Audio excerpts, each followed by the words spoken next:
Assalamualaikum warahmatullahi wabarakatuh. Kami dari kelompok 5 akan mempresentasikan tentang komunikasi tertulis dalam pendidikan orang dewasa. Sebelumnya, saya akan memperkenalkan anggota-anggota dari kelompok 5.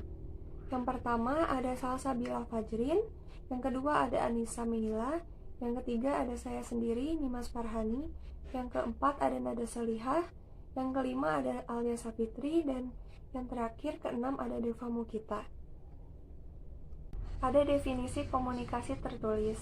Komunikasi tertulis adalah bagian dari program komunikasi yang ditujukan kepada mereka yang membaca. Bentuk lain dari komunikasi adalah ditujukan untuk mereka yang melihat dan mendengar.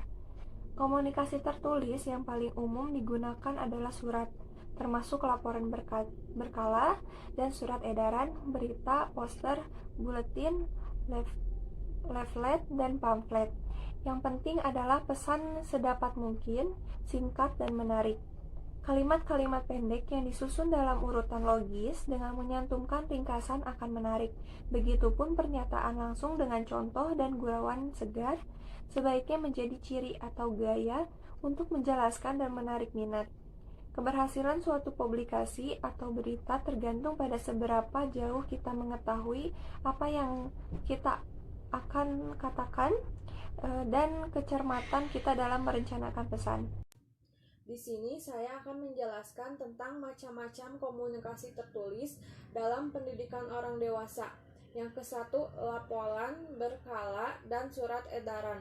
Laporan berkala adalah laporan yang dikirim secara pribadi kepada orang banyak. Inilah cara penulis berkomunikasi kepada banyak orang. Jika menginginkan laporan yang efektif, maka harus tepat, lengkap, akurat, mudah, dan dapat dibaca.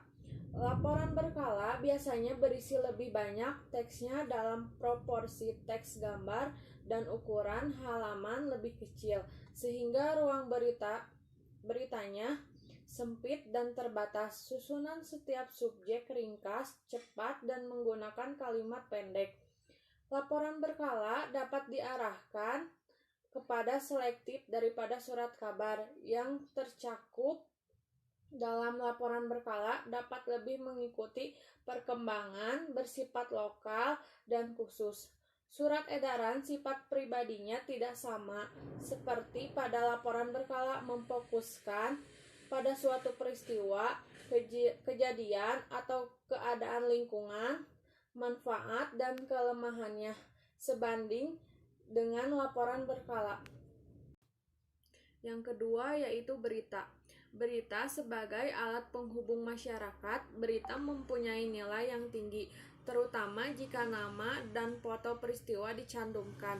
Biasanya surat kabar dapat menjangkau seluruh masyarakat.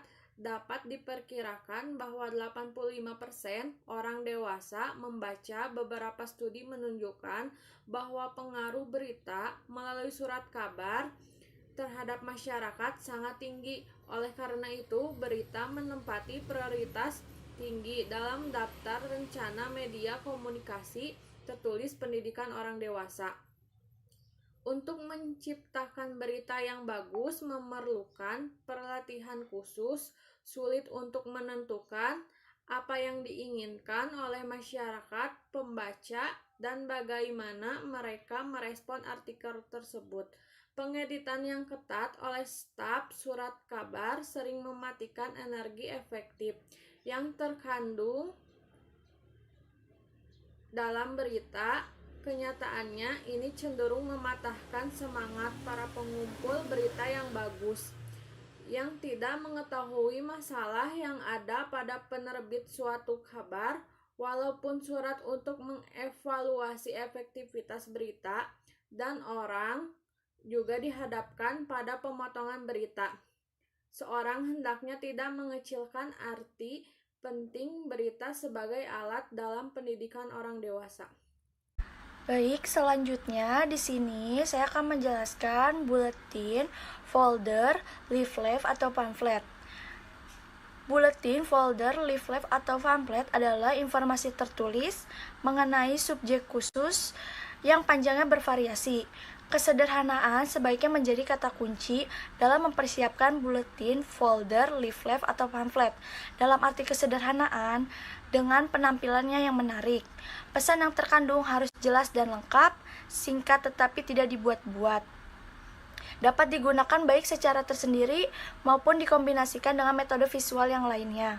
Penelitian telah menunjukkan bahwa banyak orang menilai buletin mempunyai nilai yang tinggi dalam daftar preferensi materi pendidikan orang dewasa.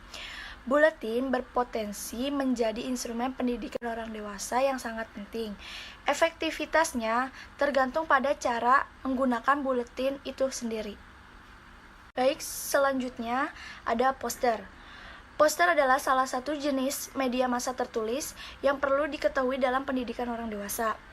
Poster adalah lembar kertas atau karton dengan ilustrasi dan biasanya hanya sedikit menggunakan kata-kata.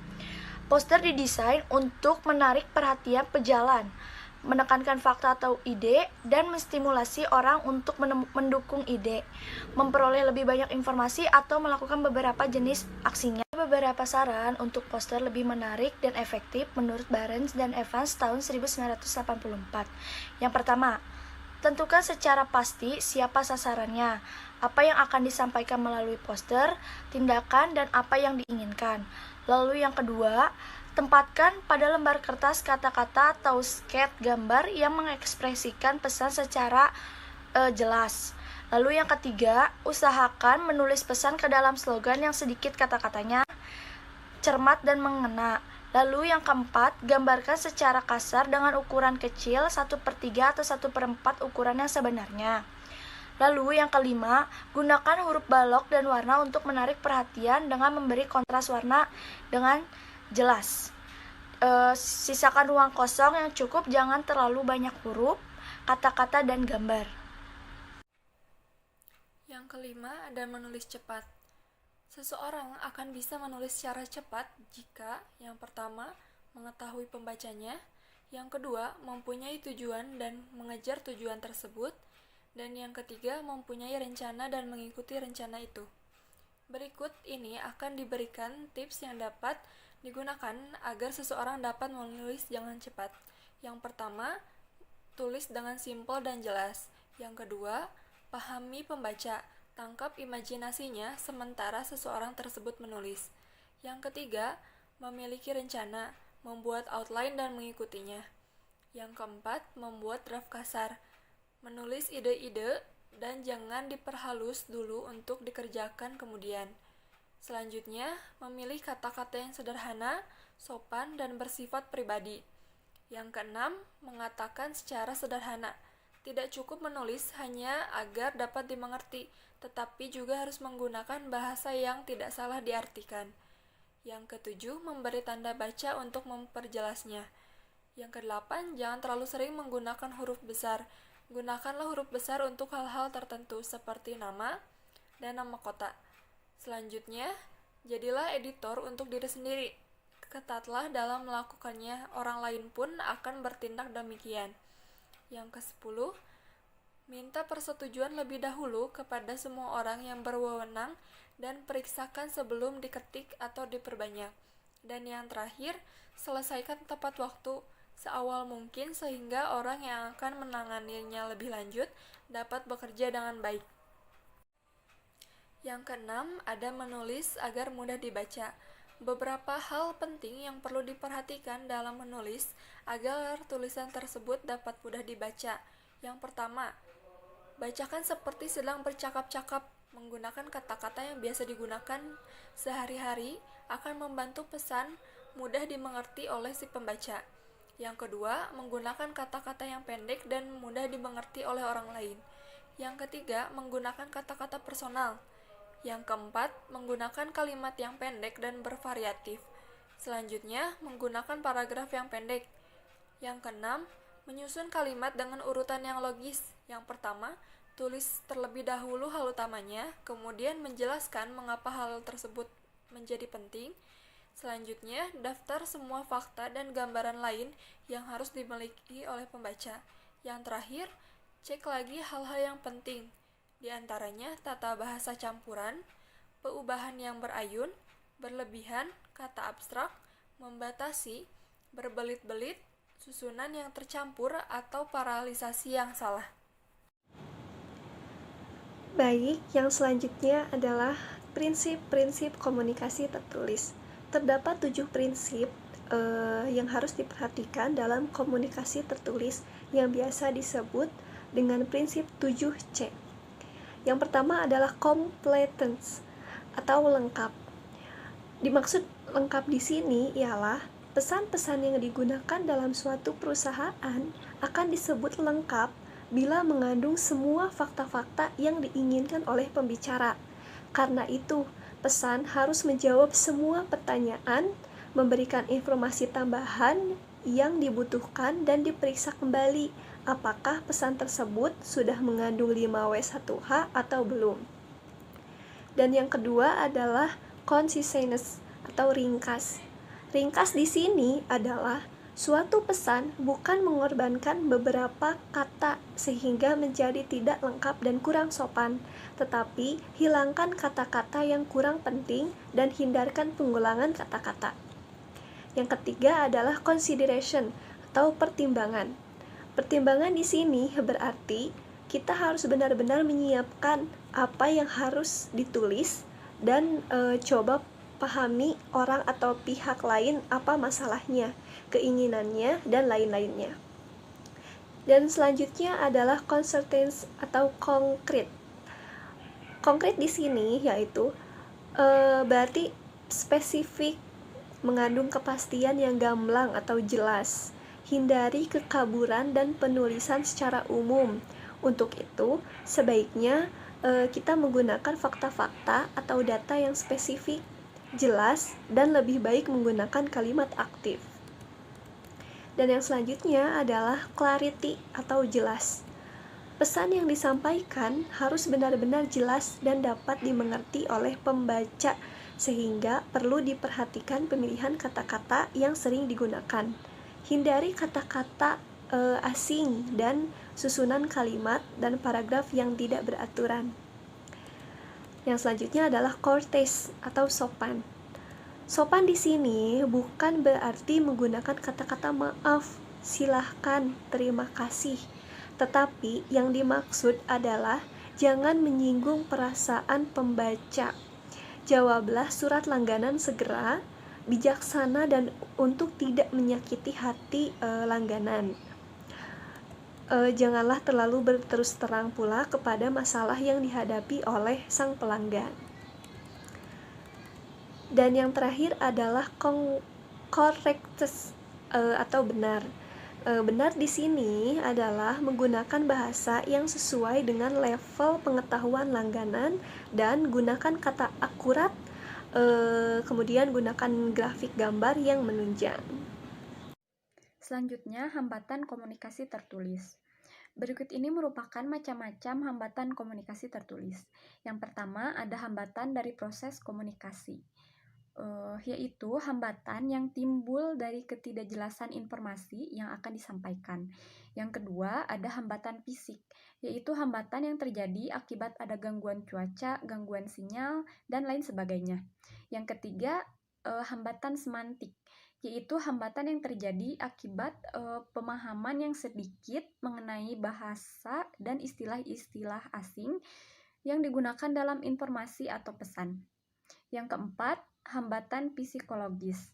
Hambatan yang berasal dari gangguan kondisi kejiwaan dari si pengirim pesan atau penerima pesan sehingga mengakibatkan informasi tersebut mengalami perubahan. Yang kelima, ada hambatan manusiawi, yaitu hambatan yang terjadi akibat tingkat emosi manusia yang tidak menentu dalam menyikapi informasi atau pesan. Yang keenam, ada hambatan organisasional, yaitu tingkat hierarki, wewenang manajerial, dan spesialisasi, yaitu hambatan yang timbul akibat komunikasi dengan atasan atau bawahan mengalami kendala seperti tingkat pemahaman terhadap situasi informasi yang berbeda yang mengakibatkan hambatan. Yang ketujuh, hambatan-hambatan antar pribadi, yaitu hambatan yang timbul antar pribadi dalam sebuah organisasi. Biasanya hambatan ini muncul karena adanya salah paham antar pribadi yang menyangkut masalah tugas dan wewenang dari orang yang ada di dalam organisasi itu. Selanjutnya, hambatan komunikasi tertulis. Berikut ini merupakan macam-macam hambatan komunikasi tertulis. Yang pertama, ada hambatan dari proses komunikasi, yaitu hambatan yang timbul dari ketidakjelasan informasi yang akan disampaikan. Yang kedua, ada hambatan fisik, yaitu hambatan yang terjadi akibat ada gangguan cuaca, gangguan sinyal, dan lain sebagainya. Yang ketiga, hambatan semantik, yaitu hambatan yang terjadi akibat pemahaman yang sedikit mengenai bahasa dan istilah-istilah asing yang digunakan dalam informasi atau pesan. Yang keempat, hambatan psikologis. Hambatan yang berasal dari gangguan kondisi kejiwaan dari si pengirim pesan atau penerima pesan sehingga mengakibatkan informasi tersebut mengalami perubahan. Yang kelima, ada hambatan manusiawi, yaitu hambatan yang terjadi akibat tingkat emosi manusia yang tidak menentu dalam menyikapi informasi atau pesan. Yang keenam, ada hambatan organisasional, yaitu tingkat hierarki, wewenang manajerial, dan spesialisasi, yaitu hambatan yang timbul akibat komunikasi dengan atasan atau bawahan mengalami kendala seperti tingkat pemahaman terhadap situasi informasi yang berbeda yang mengakibatkan hambatan. Yang ketujuh, hambatan-hambatan antar pribadi, yaitu hambatan yang timbul antar pribadi dalam sebuah organisasi. Biasanya hambatan ini muncul karena adanya salah paham antar pribadi yang menyangkut masalah tugas dan wewenang dari orang yang ada di dalam organisasi itu. Selanjutnya, cara mengatasi hambatan komunikasi tertulis. Untuk memecahkan masalah hambatan tersebut, berikut ini diuraikan cara mengatasi hambatan komunikasi. Yang pertama, memberikan umpan balik atau feedback, yaitu memberikan kesempatan pada seseorang untuk menyampaikan informasi dan gagasannya sehingga tercipta komunikasi dua arah. Yang kedua, mengenai si penerima, yaitu mengenali latar belakang, pendidikan, serta kondisi penerima pesan agar pesan yang disampaikan dapat diterima dengan baik dan mudah dimengerti oleh si penerima pesan. Yang terakhir, susunlah secara terperinci apa dan kapan informasi tersebut harus disampaikan dan kepada siapa informasi tersebut akan disampaikan.